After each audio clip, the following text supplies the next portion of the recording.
أحمده ونصلي على رسوله الكريم أما بعد فأعوذ بالله من الشيطان الرجيم بسم الله الرحمن الرحيم رب اشرح لي صدري ويسر لي أمري واحلل عقدة من لساني يفقهوا قولي۔ اللہ تعالیٰ کا لاکھ لاکھ شکر ہے کہ ایک بار پھر رمضان المبارک اپنی رحمتوں اور برکتوں کے ساتھ ہم پر سایہ فگن ہے۔ رمضان المبارک اللہ تعالیٰ کی خاص نعمتوں میں سے ایک نعمت ہے۔ یہ وہ مبارک مہینہ ہے جس میں قرآن پاک نازل ہوا۔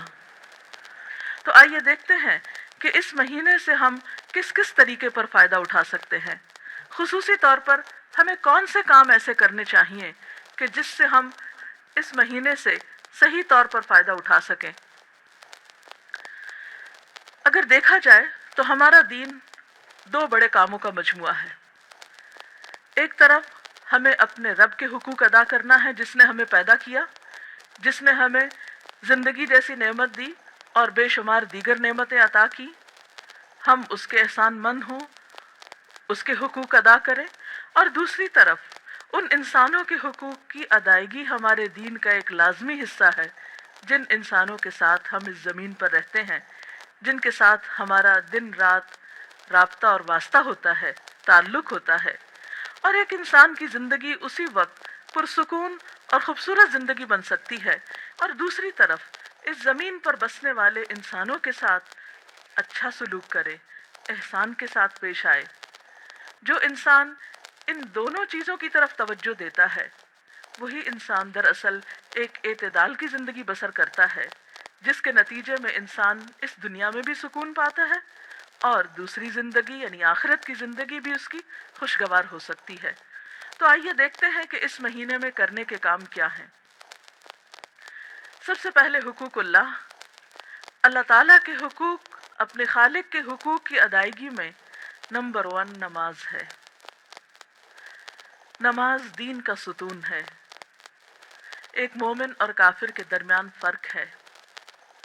نماز نبی صلی اللہ علیہ وسلم کے نزدیک آنکھوں کی ٹھنڈک ہے، اور یہ ایک حقیقت ہے کہ انسان کے لیے سکون حاصل کرنے کا سب سے بڑا ذریعہ نماز ہے، جس میں انسان پاک صاف ہو کر پوری یکسوئی اور توجہ کے ساتھ اللہ تعالیٰ کے حضور حاضر ہو کر اس کو یاد بھی کرتا ہے اور اس سے دعائیں بھی کرتا ہے۔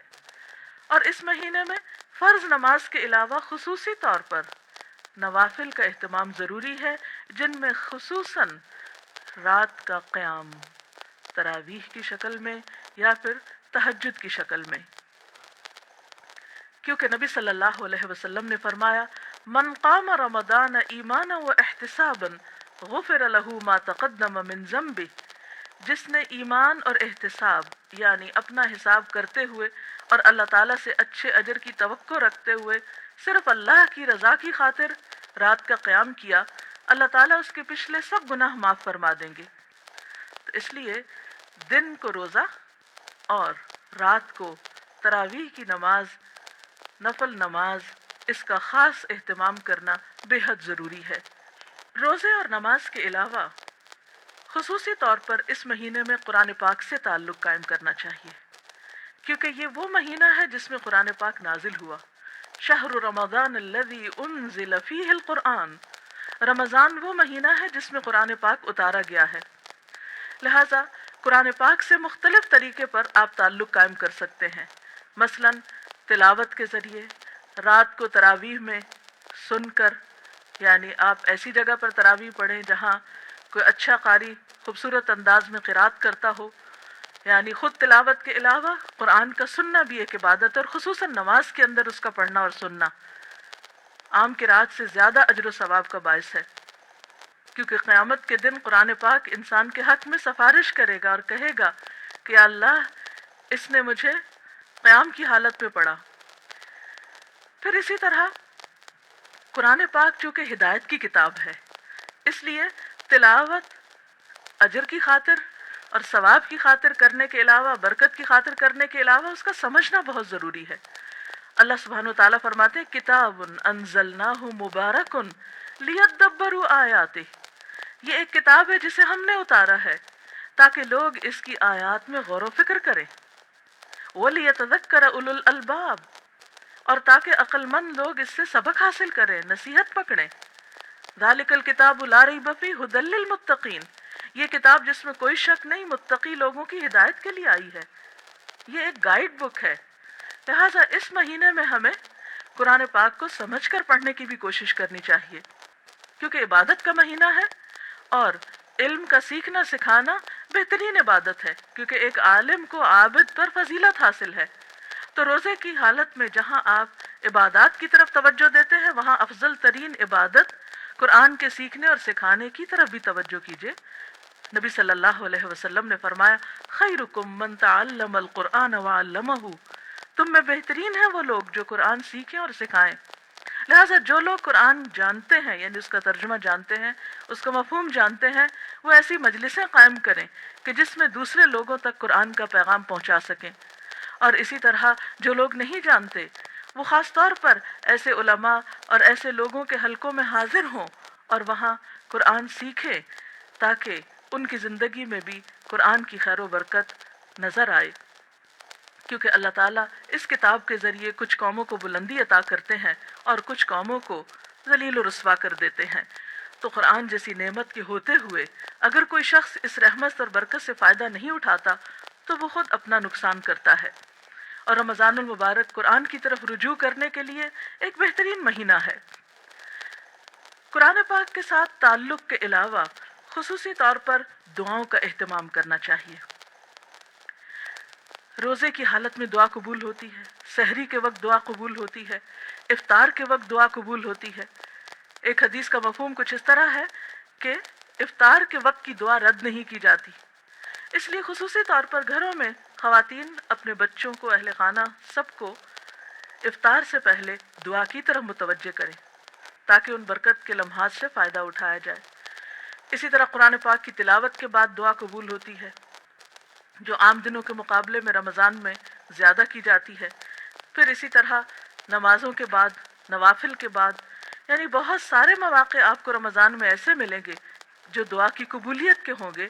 ان مواقع سے فائدہ اٹھائیے اور خوب خوب دعائیں کیجیے، اور اس میں اپنے لیے، اپنے اہل خانہ کے لیے، اپنے اہل وطن کے لیے، ملت اسلامیہ کے لیے اور دنیا بھر کے انسانوں کے لیے خوب خوب دعائیں کیجیے، کیونکہ جب انسان دوسروں کے لیے دعا کرتا ہے تو اللہ تعالیٰ اس شخص کے لیے فرشتہ مقرر کر دیتے ہیں جو آمین کہتا ہے اور ساتھ اس شخص کے لیے دعا کرتا ہے جو کسی دوسرے کے لیے دعا میں مشغول ہوتا ہے۔ اور ویسے بھی کسی کے لیے غائبانہ طور پر دعا کرنا جو ہے وہ بھی ایک قبولیت کا باعث بنتا ہے۔ اسی طرح پھر نماز، تلاوت، دعا، ان چیزوں کے علاوہ صدقہ خیرات کی طرف خاص طور پر توجہ دینے کی ضرورت ہے، اور خصوصاً اگر رمضان کے مہینے میں زکوٰۃ ادا کی جائے جو صاحب نصاب لوگ ہیں تو وہ عام مہینوں کے مقابلے میں اس مہینے میں ادائیگی کی وجہ سے زیادہ اجر و ثواب پا سکتے ہیں۔ اور یاد رکھیے کہ زکوٰۃ اسلام کے فرائض میں سے ایک اہم فریضہ ہے۔ حضرت ابوبکر صدیق رضی اللہ تعالیٰ عنہ نے ان لوگوں کے خلاف اعلان جنگ کیا جو کلمہ پڑھتے تھے لیکن انہوں نے زکوٰۃ دینے سے انکار کیا تھا۔ قرآن پاک میں 82 مقامات پر نماز کے ساتھ زکوٰۃ کا ذکر بھی آیا ہے۔ یہ ایک اہم فریضہ ہے، اور یہ حقیقت ہے کہ اگر مالدار لوگ اپنے مال میں سے صحیح طور پر زکوٰۃ نکالیں تو اس ملک میں کوئی غریب نظر نہ آئے۔ یہ دوسروں کا حق ہے جو اللہ نے مالدار لوگوں کے مال کے اندر رکھ دیا ہے۔ اب ان کی آزمائش ہے کہ وہ اس حق کو حقداروں کی طرف لوٹاتے ہیں یا نہیں۔ بہرحال ان لوگوں کے لیے قرآن پاک میں سخت وعید بھی سنائی گئی کہ جو سونا چاندی جمع کرتے ہیں اور اسے اللہ کی راہ میں خرچ نہیں کرتے۔ لہٰذا اس مہینے میں اللہ تعالیٰ سے پچھلے گناہوں کی توبہ استغفار کرتے ہوئے خصوصیت کے ساتھ اپنے فرائض کی ادائیگی کی طرف توجہ دینا ضروری ہے۔ اور اسی طرح اگر حیثیت ہو، توفیق ہو تو رمضان میں اگر عمرہ کیا جائے تو وہ بھی ایک بہترین نیکی ہے۔ نبی صلی اللہ علیہ وسلم نے رمضان کے عمرے کو اپنے ساتھ حج کے برابر قرار دیا، یعنی جیسے کوئی شخص نبی صلی اللہ علیہ وسلم کی ہمراہی میں حج ادا کر رہا ہو، یعنی اتنا اجر و ثواب کا کام بتایا۔ پھر اسی طرح آخری عشرے کو خصوصی طور پر عبادت میں گزاریے۔ نبی اکرم صلی اللہ علیہ وسلم رمضان میں جہاں عبادت کرتے، یعنی پہلے 2 عشروں میں، وہاں خاص طور پر آخری عشرے میں خوب عبادت کرتے، خود بھی جاگتے، اپنے اہل خانہ کو بھی جگاتے، کیونکہ اس آخری عشرے کی راتوں میں سے ایک رات میں لیلۃ القدر ہوتی، اور جیسا کہ قرآن پاک میں آتا ہے وما ادراک ما لیلۃ القدر لیلۃ القدر خیر من الف شہر، تم کیا جانو کہ یہ لیلۃ القدر کیا ہے، یہ 1000 راتوں سے بہتر ہے۔ لہٰذا اس رات کی خاص طور پر تلاش کرنی چاہیے، اس کا اہتمام کرنا چاہیے۔ اس رات میں جو بھی شخص اللہ سے ثواب کی امید رکھتے ہوئے قیام کرے گا، اللہ تعالیٰ اس کے پچھلے سارے گناہ معاف فرما دیں گے، اور اگر توفیق ہو تو آخری عشرے میں نبی صلی اللہ علیہ وسلم کی سنت پر عمل کرتے ہوئے اعتکاف کا اہتمام بھی کرنا چاہیے۔ اللہ تعالیٰ سے دعا ہے کہ وہ ہمیں بہترین نیکیوں کی توفیق دے اور اس رمضان کو ہماری بخشش کا ذریعہ بنا دے اور ہمیں پچھلے گناہوں کے کفارے کی توفیق عطا کر دے۔ وآخر دعوانا ان الحمد للہ رب العالمین۔ اگر آپ میں سے کوئی آج کی اس ٹاک کے بارے میں، گفتگو کے بارے میں کوئی سوال کرنا چاہے تو یو آر ویلکم۔ جی آپ سوال۔ ڈاکٹر صاحبہ، جیسا کہ ابھی آپ نے فرمایا کہ ہمارے دین میں 2 بنیادی چیزیں جو بہت اہم ہیں، وہ ان میں سے ایک حقوق اللہ اور دوسرا حقوق العباد، ان دونوں میں توازن کس طرح رکھا جا سکتا ہے؟ کیونکہ عام طور پہ دیکھا یہ گیا ہے کہ انسان ایک طرف ہو کے رہ جاتا ہے۔ اس کی طرف آپ کچھ وضاحت کریں گے؟ حقوق اللہ اور حقوق العباد میں توازن قائم کرنا بے حد ضروری ہے، کیونکہ اگر کوئی شخص اللہ تعالیٰ کے حقوق کو ضائع کرتا ہے، یعنی نماز روزے سے غفلت برتتا ہے اور صرف انسانوں کی خدمت کرتا ہے، تو یہ بھی کافی نہیں، کیونکہ جس کے ہم پر احسانات ہیں ہم نے اسی کا احسان نہیں مانا، تو دوسرے انسانوں پر احسان کرنا پھر کافی نہیں۔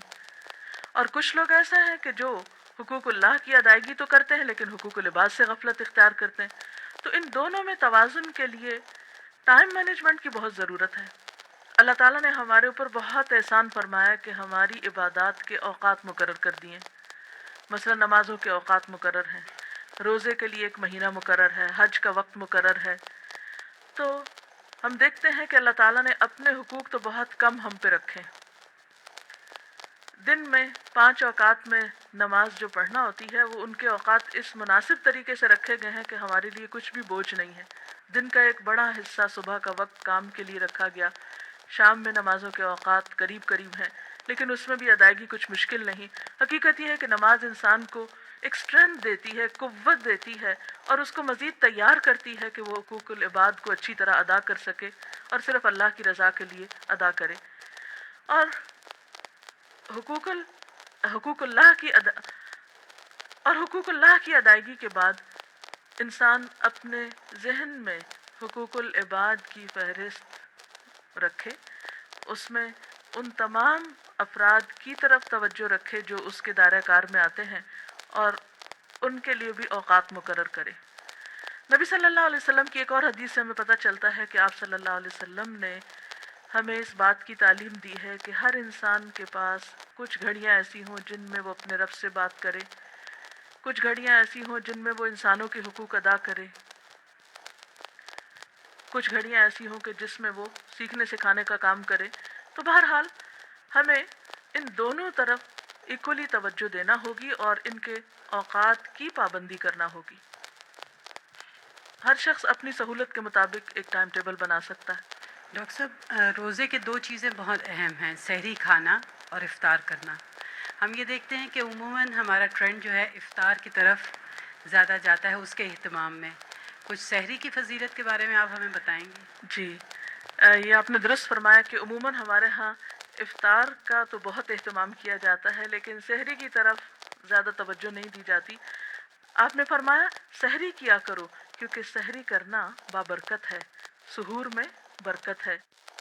اور پھر ویسے بھی دیکھیے کہ سحری کے وقت دعائیں قبول ہوتی ہیں۔ اہل ایمان کی خصوصی صفت بتائی گئی، وَبِالْأَسْحَارِ هُمْ يَسْتَغْفِرُونَ۔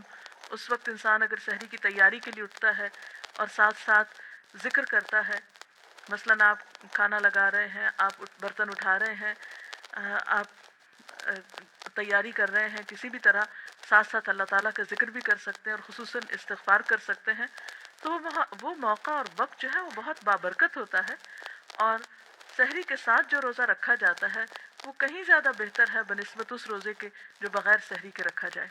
میرا سوال زکوٰۃ کے بارے میں تھا کہ رمضان میں زکوٰۃ جو ہم نکالتے ہیں اس کو رمضان کے مہینے میں حساب کر کے پورے سال میں رفتہ رفتہ اسپینڈ کر سکتے ہیں، یا رمضان کے مہینے میں ہی پورا نکال دینی چاہیے؟